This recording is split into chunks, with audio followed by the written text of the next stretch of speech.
ಆತ್ಮೀಯ H16 news ಅರ್ಥಾತ್ ಹೇ ಸೀತಾರಾಮಗೆ ಸ್ವಾಗತ. ನಾನು ನಿಮ್ಮವ MI ಅಥವಾ ಮಲ್ಲಪ್ಪ ಜೋತ್ ಅವರು. ಆದ್ಮೇಲೆ ಮತ್ತೆ ದಾಳಿ ಮಾಡಿದ ಲೋಕಾಯುಕ್ತ 4 ಜನ ಅಧಿಕಾರಿಗಳ ಮೇಲೆ ದಾಳಿ ಮಾಡಿದ. 20 ಕೋಟಿ ಅಕ್ರಮ ಆಸ್ತಿ 20 ಕೋಟಿ ಅಕ್ರಮ ಆಸ್ತಿಯನ್ನು ಪತ್ತೆ ಹಚ್ಚದ ಈ 4 ಅಧಿಕಾರಿಗಳಿಂದ. ಒಬ್ಬೊಬ್ಬ ಅಂದಾಜು ಎಷ್ಟಾಯ್ತು ನೀವು ಲೆಕ್ಕ ಮಾಡಿರೋದ. ನಾವು ಒಬ್ಬನ ಹೆಚ್ಚು ಕಡಿಮೆ ಇರ್ತದೆ ಆಮದು ಬೇರೆ. ಇದೆಲ್ಲ ವಿತ್ ಡಾಕ್ಯುಮೆಂಟ್ರಿ ಎವಿಡೆನ್ಸ್ ಪಬ್ಲಿಷ್ ಮಾಡಿದ್ದಾರೆ. ಈಗಾಗಲೇ ನಮ್ಮ ಲೋಕಾಯುಕ್ತರು ನಿಜ ಒಳ್ಳೆ ಕೆಲಸ ಮಾಡ್ತಾ ಇದ್ದಾರೆ.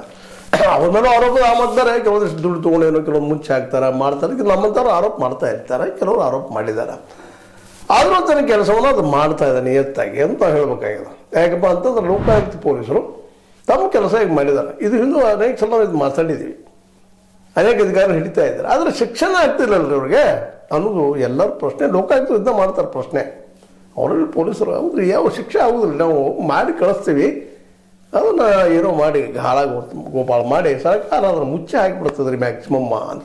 ಎಲ್ಲೋ ಕೆಲವರಿಗೆ ತಪ್ಪು ಶಿಕ್ಷೆ ಆಗಿದ್ದದವ. ಈ ಶಿಕ್ಷಣ ಆಗೋದಿಲ್ಲ. ನಮ್ಮ ಕೈಯಾಗಿ ಏನೈತಿ ಹಿಡಿದ್ರಿ ಕೊಡೋದು, ನಮಗೇನು ಶಕ್ತಿ ಇಲ್ಲ, ನಾವು ಶಿಕ್ಷೆ ಕೊಡುವಂಥದ್ದು ಇಲ್ಲ ಅನ್ನೋದು ಕೊರಗ ಲೋಕಾಯುಕ್ತ ಪೊಲೀಸರದು ಅದು ಆಯುಕ್ತರದು.